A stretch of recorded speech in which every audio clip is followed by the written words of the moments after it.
pomeriggio a tutti, benvenuti e riprendiamo i nostri lavori e questo pomeriggio sono la penultima sessione, Dies Academicus si completerà domani, la penultima sessione, la quarta, toccherà il tema del santo e la società. Abbiamo 5 interventi interessanti e vado subito a presentarvi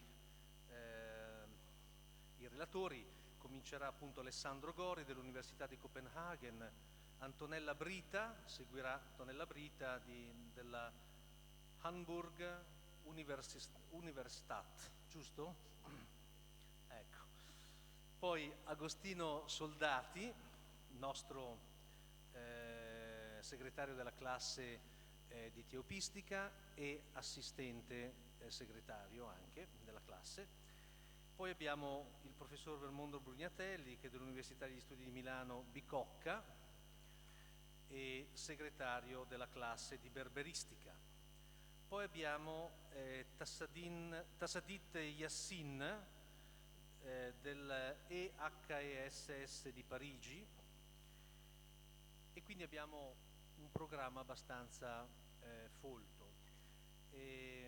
Procederemo in questo modo: avremo 3 interventi e poi lasceremo aperta la discussione con questi primi 3 relatori. Successivamente avremo altri 2 interventi che saranno però anticipati da un momento particolare, una sorpresa che lasciamo, perché il professor Brugnatelli ci sorprenderà con qualche cosa. Chiuso il discorso, perché sennò manca la sorpresa. Ecco.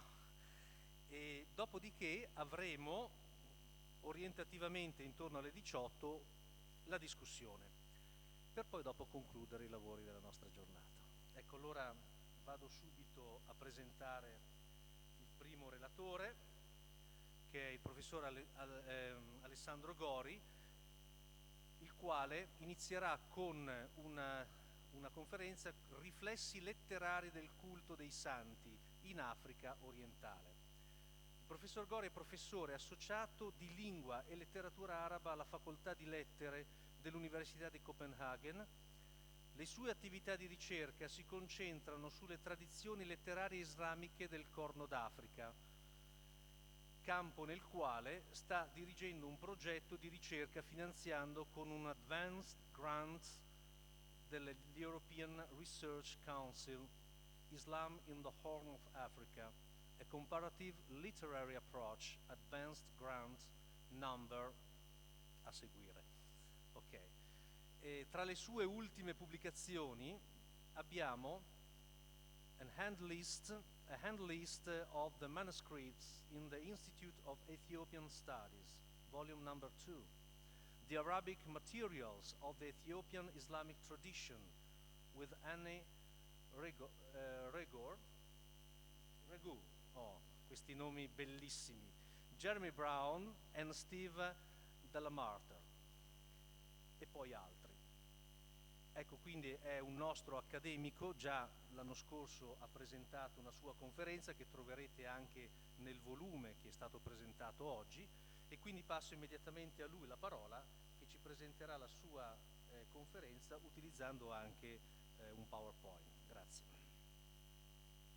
Grazie mille Padre Nicelli per questa presentazione, e ringrazio l'Accademia e ringrazio in particolar modo gli organizzatori di questo secondo Dies Academicus della sezione. La mia presentazione, essendo io un italiano che lavora ormai da diverso tempo all'estero e essendo abituato a usare per fini accademici la lingua franca dell'Accademia oramai, non più il latino ma l'inglese, sarà in inglese, e anche il PowerPoint è in inglese. Mi scuso con i colleghi italiani e mi scuso anche con i native speakers of English in the hall, because of course my English will remain a foreigner's English. Okay. So thank you.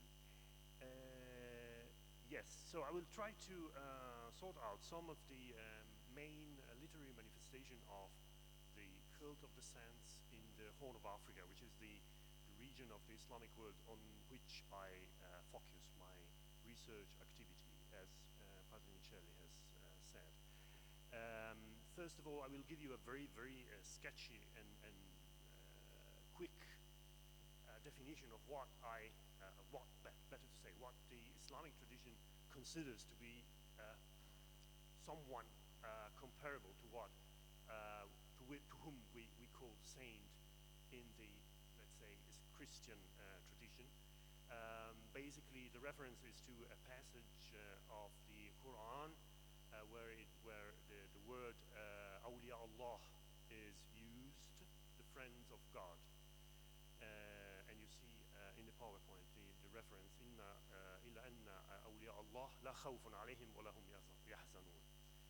And as you all know, in Sunni Islam, there is no, let's say, process of canonization of or sanctification of the persons who are considered to be saint.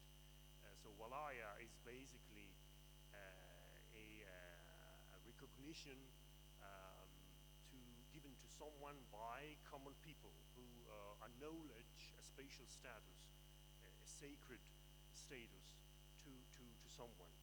And in the long run, this someone could be of various origin and could belong to different categories. I selected here some of the most widespread categories of holy men and saints in Islam. You have the companions of the Prophet, some righteous rulers, for example, Umar ibn Abdul Aziz, the, let's say, saint Khalifa of the Umayyad dynasty, learned men, literates, fighters for the jihad, expert in law, and, well, one more specific category is the so-called Majanin saint, the fool saint, which are, of course, they are known also in other tradition, in Christian, for example, Slavonic tradition, very widespread. Yes. Some very general characteristics of what can be called a saint in Islam is basically the possession of what in Arabic is called barakah. Is the word connected with the root to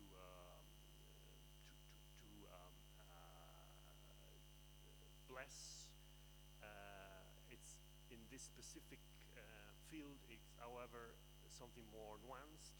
It's something like a mystical power of the capacity of controlling things and to make them flow in a certain way, which is wanted by descent. And of course, it can this barakah, the barakah can act positively, but sometimes also in a negative way. When, of course, this is justified by, for example, an attack against the saint or a misrecognition of his status. So the barakah can also have a negative effect if the one who receives this effect is a bad guy, let's say like that. They normally have power of intercession. They play a social role, so the saint has a social role, for example, as a mediator in conflicts. And there are some practices which are linked to the cult itself. Most widespread is, of course, the visit to the shrine where the saint is buried, and it's called normally ziyara. And during the ziyara, which could be a communal performed visit or a singular, an individual visit, there are some rites, which some actions which are performed, like kissing, touching the graves, pledging vows, giving alms, slaughtering animals, and a prayer which is called normally tawassul bil awliya, so to ask the intercession of the saint upon God to have the remission of some sins. And sanctuary is normally an inviolable place where peace and calm and friendship is kept. Of course, there is a long polemics in the Islamic theology about the status of this cult of the saint. There are many streams, also contemporary streams. It's a very hot, debated issue also in contemporary Islam. To what extent this is all acceptable or not from a theological point of view. There are very strong accusations of bid'ah, so-called bid'ah, so a negative innovation on the Islamic tenets, against the Islamic tenets. There are accusations of Christian influences on the practices which are performed during for example, during the visit, during the pilgrimage to the shrines. There is a problem with the tawassul bil mayyit, so to ask for the intercession of a dead person, of a body, essentially. Pre-Islamic or un-Islamic content of some of the ceremonies which are practiced during the visits, during the pilgrimages, and in the end, a general accuse of anthropolatry, so to substitute the cult of a human being, especially a dead human being, to the only the cult that one should perform for God only. So to substitute someone to God in the worshipping. So basically, this is in the long run, this is the main accusation. So to worship a mere human being instead of God. Yes. There are also some social dimension of sainthood in Islam. There is a tight connection between sainthood and genealogy. So many saints are almost by default belonging to a, let's say, prophetic family, prophetic branch of the ancestry. They are the so-called Sharif or Sada. In many non-Arab Islamic countries, they have an Arab ancestry, which is connected to some of the first representatives of Islam, like, I don't know, Khalifat Abu Bakr or Omar, Uthman. This is actually not a conditio sine qua non of sainthood, but it's very, very much widespread. Some of the saints, especially those who belong to a mystical grouping, have also a so-called silsilat al-baraka, so a kind of pedigree which connects the single saint to the master of a brotherhood, of a mystical brotherhood. And of course, this is a connection with the initiator of the brotherhood, is a kind of guarantee that the saint is real, a real saint. And of course, as I'm saying, it's not conditio sine qua non, but it's quite widespread. Now we try to zoom into the Horn of Africa, which is the region about which I would like to deal with in more depth. There is one specific characteristic which has been highlighted by two seminal articles by Johan Lewis on Sufism in Somaliland, in which the author highlights how the eponymous ancestor of the clans and clan families of the Somali people are depicted by the Somali themselves and by the literature produced by Muslim learned men in Somalia with the characteristics of a holy man, a saint. Actually, this is not something only peculiar to the Horn of Africa. It can be detected also in many other regions of the Islamic world. I don't know, I think about Central Asia, where it was studied quite in detail. The Tatars of the Volga regions have also this kind of description of their own clan ancestor as Muslim saints. But it is true that it is very much present in the Horn of Africa, and especially among Somalis. So it was thanks to these two articles of the 50s by Lewis, which this characteristic was for the first time highlighted. Some classes, very sketchily, some classes of the Islamic saints in the Horn, you can see some of them in the slide. There are local saints which are not directly connected to any mystical brotherhood. For example, the first introducer of Islam in a region, the most famous is probably Sheikh Hussein of Bale, Sheikh Abadir Omar al-Rida in Harar, the founders of towns and villages, for example, the famous Al Sayyid Ali in Galamso in the Oromia region, local learned men, you have some names on the screen, rulers in the Horn of Africa is particularly venerated the so-called Najashi Ashama bin Abjar, the Aksumite king who welcomed the first refugees, Muslim refugees from the Arabian Peninsula in 615 when they tried to escape the persecution of the polytheists in Mecca by taking refuge in Ethiopia. And according to the Islamic tradition, the king of Aksum who received them also in the end converted to Islam, and now a shrine in his honor is still there in Wukro in Tigray. Creator of local educational institutions, for example, House of Yahya, first teacher in the Quranic school in Harar.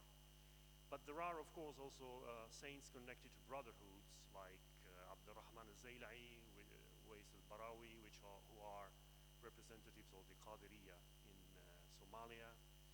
And there is a widespread veneration for, let's say, global Islamic saints. So saints very well known in the whole Islamic world, and they are present also in Ethiopia and Somalia and Somaliland. Now we come to the literary production, so how this quite variegated picture interacts with the production of texts. There is a very variegated production both in poetry and in prose and in mixed form, which is perhaps the most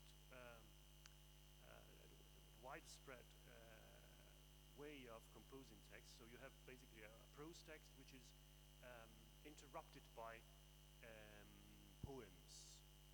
So you have poems and then prose together. Texts which are produced mostly in Arabic, but also in local languages, especially the oral one. There is a circulation of this text in manuscripts since the beginning of the 18th century until nowadays. So it's something which is manuscript tradition among Muslims in this area is something which is still alive. So they still copy text and produce them. And printed books also are there since the middle of the 20th century. There is, of course, an oral circulation, and you may say that in many instances the written form is just a passage from previously orally circulating text to a written form. And there is an oral usage of these texts, both the ones which have been never written down, and those who are also existent on manuscript, because they are recited. They are recited in public and private occasions. Of course, the most important one is the ziyara, so the pilgrimage. And of course, there is a devotional, let's say, usage of many of the written text, which from its part influence is also the way the manuscript tradition is kept, because there is all, in many instances, an interaction between the oral usage of the text during the ceremonies and the way they are kept on manuscripts. So there is as it is still alive, a living written tradition, there is in many instances an influence of the oral performance on the manuscripts. A tentative list of the literature, of the genres of literature connected with the cult of the saints. You have here probably the most important are these devotional hymns. For all the categories of saints which I mentioned before, local and foreign saints, with a pilgrimage, but also without a pilgrimage place in the region. You see some names. Some of them are probably known to you. Some of them are very local, very very specific, and they're linked to a place or a region in this area. There are devotional texts which are produced for the Maulid ceremony, so basically for the ceremony which is held on the 12th of Rabi' al-Awwal month for the Prophet. For example, the collection which is widespread in Harar, Maulid Sharaf al-Alameen. There are texts which are produced to perform dhikr, and these are connected with the saints which are within the framework of an organized brotherhood.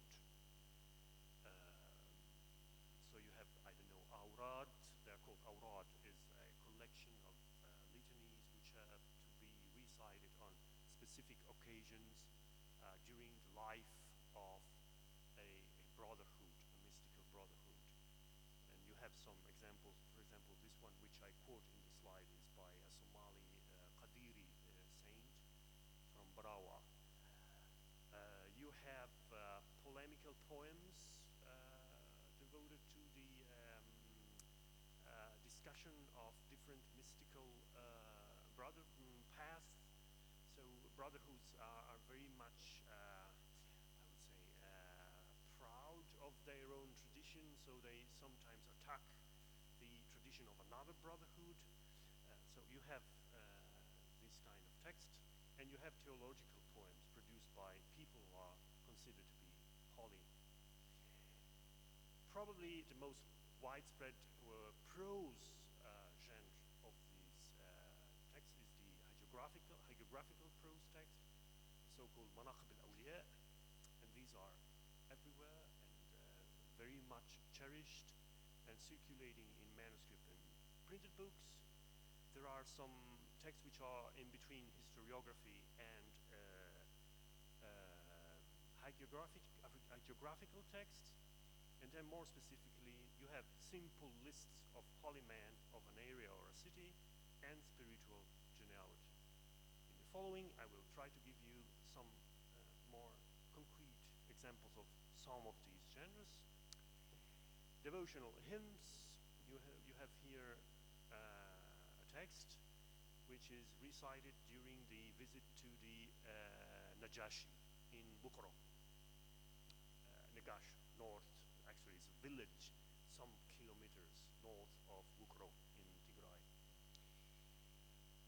And this is, well, when I went there, it was distributed to the, let's say, to the people who approached the shrine. So you were given the text, manuscript text, where there is a photocopy, of course, but taken from a manuscript, to read it and recite it in front of the tomb.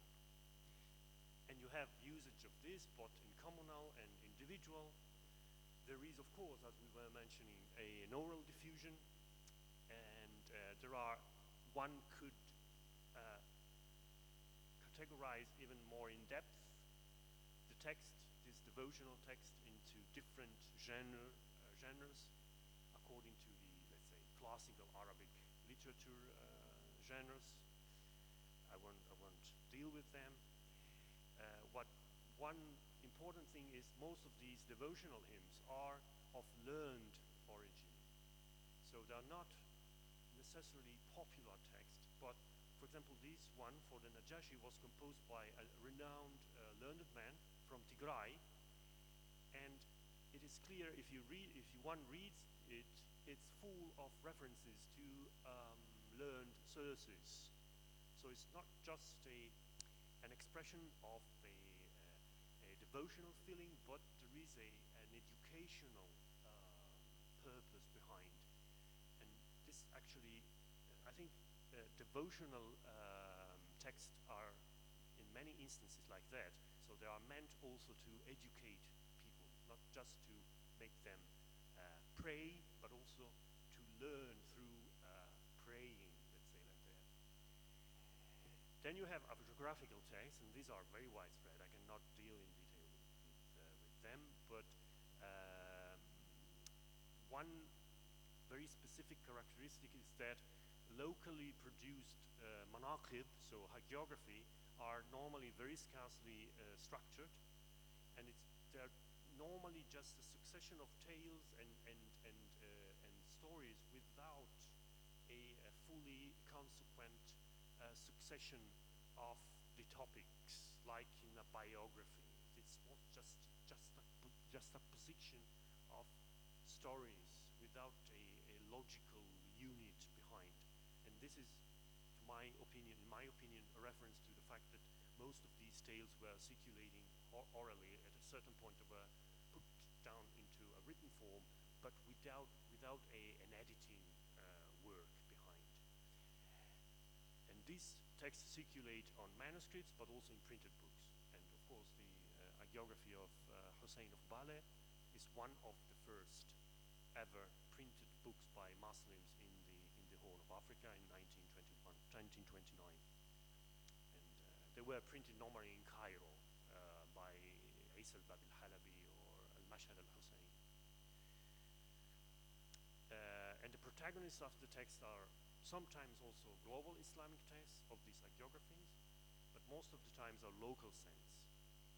And among the manaqib, we can also separate two distinct streams: the hagiography which are related directly to a brotherhood, and the hagiography which are related to the genealogy of a clan or a clan family in the area, like this one, the manaqib of Sheikh Ishaq bin Ahmed, the eponym ancestor of the Ishaq clan family in Somaliland. You have here, well, these are some of the different editions of the text, both in Arabic and in Somali. There are at least two different translations into Somali of the Arabic text. My doctoral thesis was also dealing specifically with this text. You can find some testimonies of the manuscript tradition of this text in library of the Vaticana Library in Rome and in London at the School of Economics, London School of Economics. They were taken by Lewis. And of course these are centered on the genealogy of the saint, which is defended, reconstructed and defended, and protected by any possible criticism. And there is a clear description of the descendants of the saint, which connect him with the people living in a region. In this case, for example, Somaliland. The Brotherhood manaqib are, well, I can do it very quickly. They are more or less like the manaqib al-awliya, which are known in the Islamic tradition. They put the saint within the framework of a brotherhood. They depict the connection of the saint with the master of the brotherhoods. They highlight his erudition, the mystical knowledge, his capacity of performing miracles during the life, after the death, and the intercessional power. You can find both on manuscript, and sorry, the image is very bad. This is Manaqib Sheikh Ali bin Muhammad Maye from Marka in Somalia, and it's a Vatican manuscript. Then you have these locally produced hagiographies, which refers most of the time to some important local saint whom is attributed the foundation of a village or a city. Most important example of this in the area is the Fath Madinat Harar, attributed to very obscure Yahya bin Nasrallah, published by Ewald Wagner, and it tells us the story of how the city of Harar was founded by a group of holy men coming from the Arabian Peninsula. And in the image you find a similar example of this kind of hagiography is the booklet which was recently published in Somaliland about the patron saint of Hargeisa and the founder of Hargeisa, Sheikh Madar, whose shrine is still a popular place of veneration in the city of Hargeisa, and the saint is considered to have been, at least by many citizens of the city, to have been the founder of the city itself. Then you have this locally produced lists of holy men and women. There are many attestations of these. So you have a list of holy people of a city, of an area, of a region, of a quarter in a city, and you have it is very much widespread on manuscripts, and most of the time there are marginal notes written on the margin of a main work. Some of them have been published by Wagner, others by Émile Fouché. You see the references in the slide. And here you have one example I found once again in Negash, near Wukro in Tigray. It's the list of the Sahaba, so the companions of the Prophet who emigrated to Ethiopia, and they are allegedly buried near the king Najashi in Negash, because of course they were with him in 615. And then the final point that I want to highlight, and which is will be one of my research focus in the next future, thanks to the project that I am managing, is the spiritual genealogies. So the Silsilat al-Baraka, the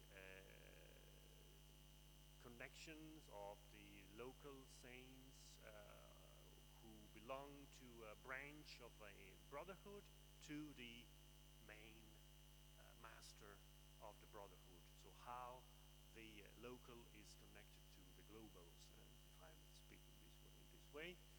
And so they attest the affiliation of a branch and of a group of pupils of a master, of a mystical master in a specific region of this area, to the main house of the brotherhood, probably, I don't know, in Baghdad, for example, for the Qadiriyya, or in Fas for Tijaniya.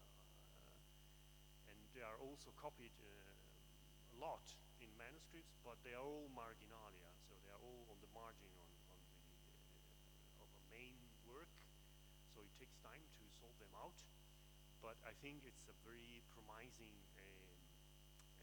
field of research, because I hope to be able to dig out some information about the ramification of the mystical brotherhoods in this area. And I started from a silsila of the Qadiriyya brotherhood in Ethiopia, especially. It's actually the reference that you see on the screen. It's a northern Ethiopia, from let's say Wollo region, and I hope in the next future to publish more of this document to give more information on that. Yeah, that's it from my part. Thank you very much. Grazie.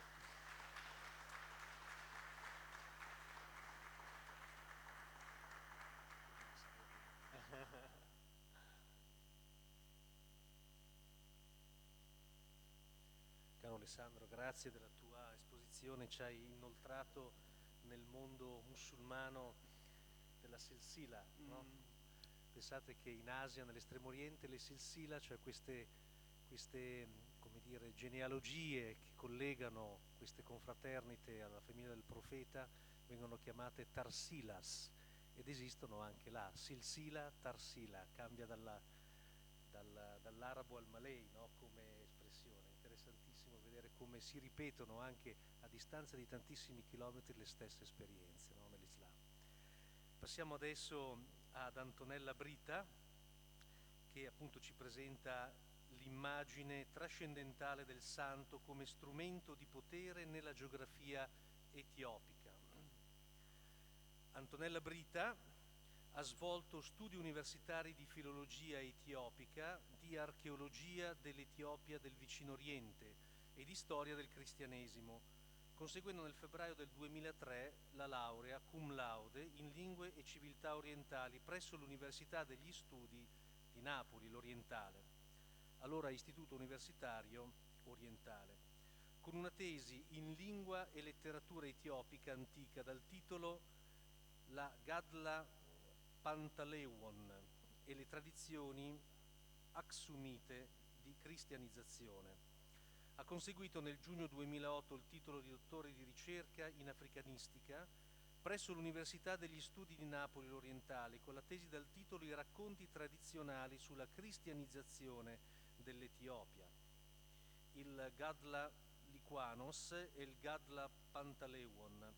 Dal 2009 al 2011 è stata assegnista di ricerca nell'ambito del progetto Filologia dei testi etiopici, edizione critica di testi inediti e storia culturale, diretta dal professor Alessandro Bausani, un nome importante, presso il Dipartimento degli Studi e Ricerche su Africa e Paesi Arabi dell'Università degli Studi di Napoli, l'Orientale.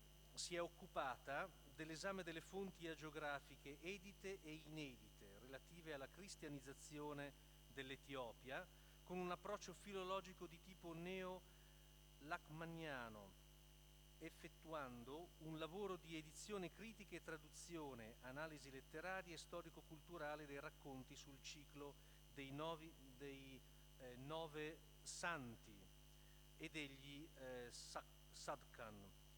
Dal 1 luglio 2011 lavora come ricercatrice associata del progetto Cross-Section Views of Evolving Knowledge, Canonical, Liturgical and Hagiographic Ethiopic Christian Manuscripts as Corpus Organizers, diretto dal professor Alessandro Bausani, qui presente con noi. Nell'ambito, e questo in tedesco, scusate, io il tedesco non lo conosco, ve lo lascio, ecco, poi ce lo dirà lui. Quindi ovviamente il progetto è presso l'Università di Amburgo, finanziato dal DFG per il 2011 e 2015. Ecco, lascio quindi subito la parola ad Antonella Brita per la sua conferenza. Grazie. Buonasera a tutti, grazie per questa ricca introduzione. Prima di cominciare mi unisco a tutti coloro che l'hanno già fatto nel ringraziare gli organizzatori del convegno per avermi invitato a partecipare. Dai santi islamici passiamo ai santi cristiani. Leggerò il mio contributo in italiano. Scopo del presente contributo, si sente? È quello di esplorare alcune forme di potere così come emergono dallo studio dei testi agiografici etiopici, In particolare verranno discussi alcuni aspetti legati alla pratica ascetica e all'esperienza mistica, attestate tra monache e monaci etiopici, in connessione con la costruzione di un ideale di santità che tende all'esperienza trascendentale e, almeno agli inizi, si colloca in uno spazio rigorosamente intimo. Nella trattazione che segue metteremo in evidenza due piani distinti del discorso agiografico. Da un lato considereremo il santo asceta in quanto persona e la maniera in cui egli esercita il suo potere sul proprio corpo, dall'altro cercheremo di comprendere come il riflesso di questo potere venga assorbito dalla comunità dei fedeli prima e si trasformi in alcuni casi in strumento politico poi. Il binomio corpo e spirito, fin dagli albori del cristianesimo, ha rappresentato materia di dibattito teologico, le cui conseguenze sono tutt'oggi tangibili all'interno delle chiese cristiane. Nel tempo, infatti, corpo e spirito sono divenute sempre più due entità distinte e antitetiche. Come osserva Christine Gudorf, per secoli nel cristianesimo la parola corpo ricordava non il diventare corpo di Cristo nell'incarnazione e neanche la creazione deliberata del corpo umano da parte di Dio. Ad esso invece si associava il peccato, il desiderio, la tentazione e l'eccesso. Neppure si intendeva il corpo come il luogo dell'io. L'io invece veniva identificato con l'anima che lotta per salvarsi dalla trappola del corpo. Un certo tipo di agiografia, in particolare la geografia ascetica e mistica, tende a considerare la punizione corporale, così come l'esperienza mistica, come l'unica via per sentire una comunanza con Dio e il mondo ultraterreno, quindi votata alla trascendenza. Tutto il resto rientra nella sfera dell'immanenza. Il passo della lettera ai Romani 8:5-8 riassume bene questo concetto. Quelli che infatti vivono secondo la carne tendono verso ciò che è carnale, quelli che vivono secondo lo spirito tendono verso ciò che è spirituale. Ora, la carne tende alla morte, mentre lo spirito tende alla vita e alla pace. Ciò a cui tende la carne è contrario a Dio, perché non si sottomette alla legge di Dio e neanche lo potrebbe. Quelli che si lasciano dominare dalla carne non possono piacere a Dio. Lo studioso austriaco Peter Dinzelbacher sottolinea come le prime tracce di questa salvezza eterna si vedano già nel corpo emaciato, dimagrito, ridotto per le ossa dell'asceta. Chi incontra una donna o un uomo asceta vede nel suo corpo e nella sua forma fisica più di una mera materia, perché essi possono comunicare temi incomunicabili, come la salvezza della persona e la sua esperienza di Dio. La letteratura geografica etiopica trasmette fin dal XIV secolo un certo numero di testi che attestano pratiche ascetiche e mistiche, la maggior parte delle quali in uso in ambiente monastico. La presenza di questi asceti si colloca in spazi geografici diversi da quelli comunemente considerati dall'esperienza umana. Questi spazi vengono in generale definiti Gedam, il cui significato letterale è deserto, ma per estensione anche luogo inabitato o landa desolata. Si tratta di luoghi in cui l'essere umano normalmente non sceglierebbe di vivere. Grotte rupestri, buche nel terreno, ripari rocciosi, cavità degli alberi, piccole isole in mezzo ai laghi, spazi aperti esposti alle intemperie, dove essi vivono in compagnia di animali selvatici e feroci. Ma gli scenari geografici non sono gli unici luoghi in cui si collocano queste esperienze. Su questo punto torneremo in seguito. Per il momento vedremo alcuni esempi di pratiche ascetiche trasmesse nei testi etiopici. Il primo esempio che vorrei introdurre è legato al santo Pantalewon, ricordato nella tradizione locale come uno dei 9 santi, un gruppo di monaci che avrebbe contribuito alla diffusione del cristianesimo in Etiopia tra il V e il VI secolo. Nel suo racconto agiografico si legge: rimase sopra di esso, si intende sul monte in cui aveva deciso di stabilire la sua dimora, e vi costruì una cella, alta 5 cubiti, lunga 2 cubiti e larga 3 cubiti, e una pietra faceva da tetto. Non aveva l'entrata e non aveva finestra, se non un piccolo foro in basso. Stette in piedi per 45 anni, non sedendosi, non dormendo, non gustando erbe selvatiche e non bevendo acqua, ma lodando e cantando salmi sempre. E in verità, da quando entrò in essa, non conosceva il giorno e la notte. La verità è che visse così e non ebbe cibo se non la parola del Signore nel suo cuore, e le lacrime dei suoi occhi furono la sua bevanda.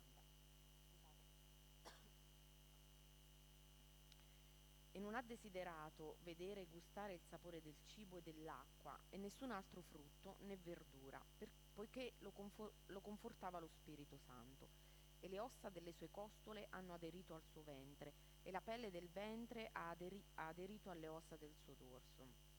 E le ossa delle sue ginocchia erano dritte, grazie,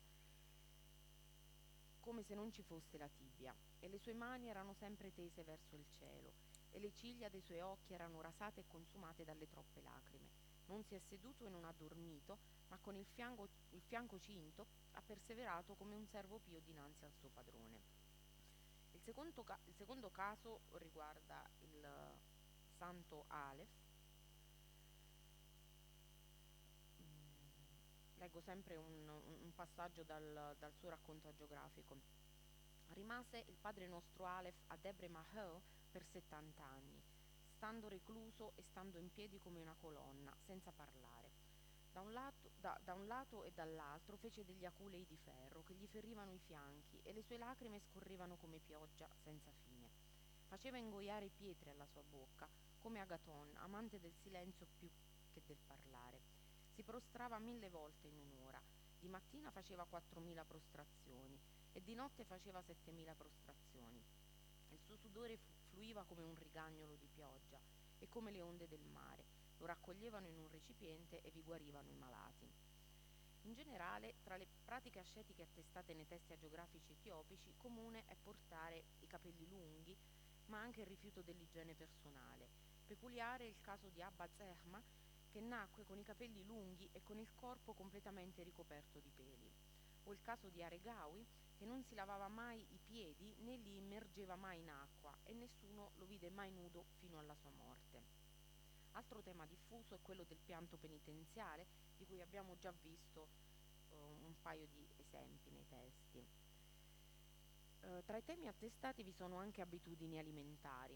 Il santo Zehma, ad esempio, non mangiava cibo se non l'erba di malva, che era andata in putrefazione e aveva prodotto vermi, e la sua bevanda era acqua estratta dalla radice della pianta di aloe, tritata sopra una pietra. La radice della pianta di aloe la immergeva in un piccolo vaso di terracotta e la spremeva con un torchio per 7 giorni. Diventava il suo succo molto acido e amaro, e ne beveva poco per volta, e diceva al suo corpo: Orsù, se hai desiderato mangiare e bere pane di foglie di malva e acqua della radice della pianta di aloe, che è amaro come il fiele dell'elefante e che lacera la gola. Un interessante esempio di testo agiografico in cui la rinuncia da parte del santo alla propria corporeità è particolarmente accentuata è rappresentato dal racconto agiografico sulla santa Cressos Emra.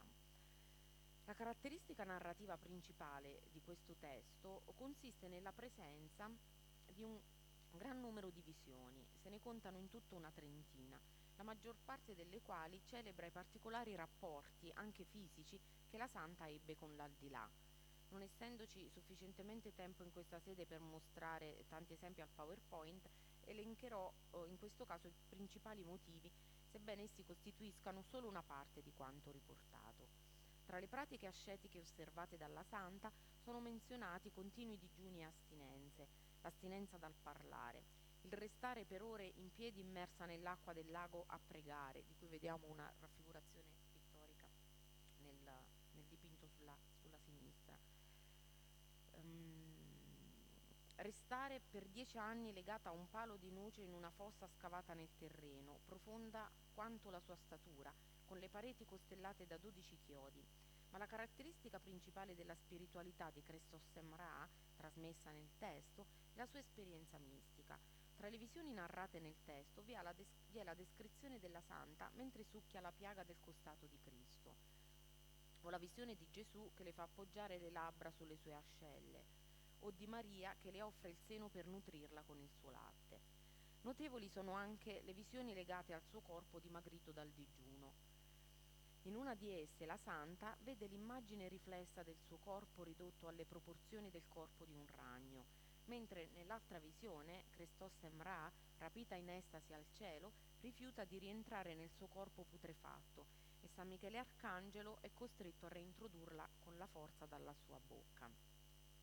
L'esperienza mistica, ancor più della pratica ascetica, rende probabilmente l'idea di trascendenza della persona, dal momento che la sensazione di estasi permette al santo di uscire una volta per tutte fuori dal corpo, di percorrere i sentieri ad altri non accessibili e di avere un contatto diretto con gli abitanti del mondo ultraterreno.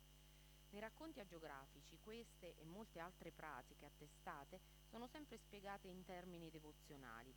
Ad esempio, temi quali la pelosità del corpo del neonato o il rifiuto dell'igiene personale vengono presentati direttamente o indirettamente come legati al modello scritturale e in particolare al modello mentale relativo alla nudità connesso con il sentimento di vergogna provato da Adamo ed Eva di fronte a Dio, quando dopo aver mangiato il frutto proibito si resero conto di essere nudi.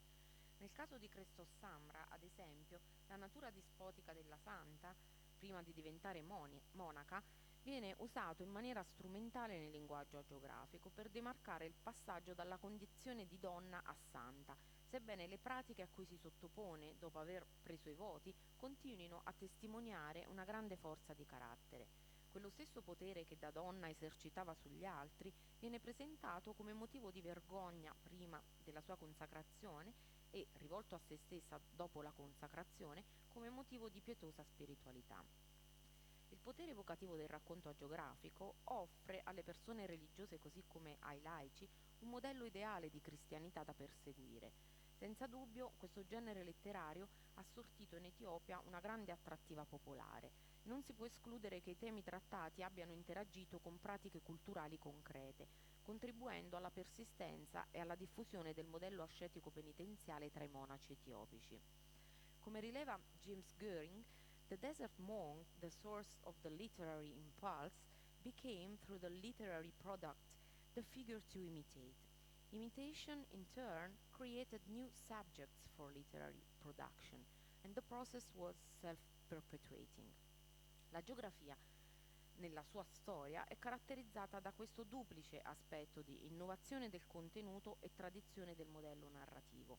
Nuovi personaggi con le loro storie personali sono descritti per mezzo di modelli e tipologie già note, in maniera tale da divenire comprensibili e credibili agli occhi del lettore abituato agli schemi narrativi propri di questo genere letterario religioso. Il missionario portoghese Francisco Alvarez, il quale ha soggiornato in Etiopia nel XVI secolo, ci fornisce interessanti, che è già stato menzionato stamattina, ci fornisce interessanti informazioni circa la presenza di monaci dediti all'esercizio ascetico in quel periodo in Etiopia. Ciò dimostra la persistenza di alcune pratiche attestate nei racconti agiografici. We also heard tell of many monks here who, during the whole of Lent, did not sit down and always remained on foot. I heard that there was one doing that penance at a distance of 2 leagues from where we were, in a cave. As if it was Lent, I rose and went to see him. I and others, and we found him standing in a walled tabernacle his own size. This tabernacle was made of wood like a box without a lid, much plastered with clay and dung. And this tabernacle was already old, and others had been there before. And where the buttocks reach, there is a ledge 3 fingers wide, and where the elbows reach, for each of them there is another such ledge. And in front was a shelf on the wall with a book. This monk was